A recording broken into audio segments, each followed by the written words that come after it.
out here with the race director of the Calarat trail race, which is going to happen this August. Let's have a couple trail tips from you. Well, I think the most important one is that if you are going to do a trail race, know the course, know exactly what the elevation gains are going to be, how technical the course is going to be. Take a look at what the weather has averaged over, the last 4 or 5 years and take that into consideration. It could be extremely hot. If you know the course, it might be extremely exposed, which means you're going to be dehydrated a lot quicker. And particularly if you're doing races up in the mountains when you're in higher elevation, that can then lead to severe dehydration. So the two big ones are certainly to know the course and know the temperature. How is the course marked so people don't get lost? So we use a lot of colors in our markings. Because we have a 5K, a 10K and a half marathon, each color will relate to what the distance of the race is. We use taping, flags. We also have set up of signs so that when everyone gets to a certain point, they'll know exactly which way they're supposed to go. To make sure that you are adequately prepared with hydration and nutrition. If you have researched what a race is, find out what the hydration's going to be. If you want to use their hydration, practice with it in the weeks leading up to the race. If you find that it doesn't sit well in your stomach, then work out what works best for you so that when you're doing the trail race, again, you're adequately prepared with the right nutrition and hydration that you should have in the race. When you're running on a lot of single tracks that are rocky, the thing that you need to be conscientious of is always having your feet up.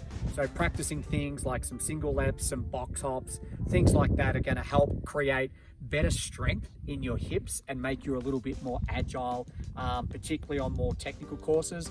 And if you've also never done a race at elevation, if you've never run anything greater than 3 or 4 miles, don't jump into something like a half marathon if you haven't seen the course. The course that we have here at Calarat is on 2 private properties. Calarat is a 501c3, and then this property that we're on at the moment is the Ballarat Education property, which is owned by Denver Public School District. So we've got a great collaboration between the two. You can see this beautiful backdrop that we've got that was even more beautiful before we had the Calwood fires that came through last October. But it hits a place called Meeker Mine, and Meeker Mine has been here since the late 1800s. And so it'll hit around that. There's a real rocky section that you'll have to navigate around.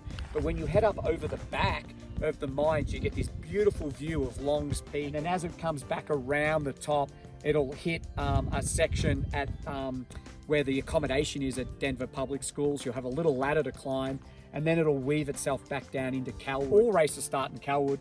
They all come into Ballarat. The 5K is just coming in and through a ropes course section that they've got, which is pretty cool.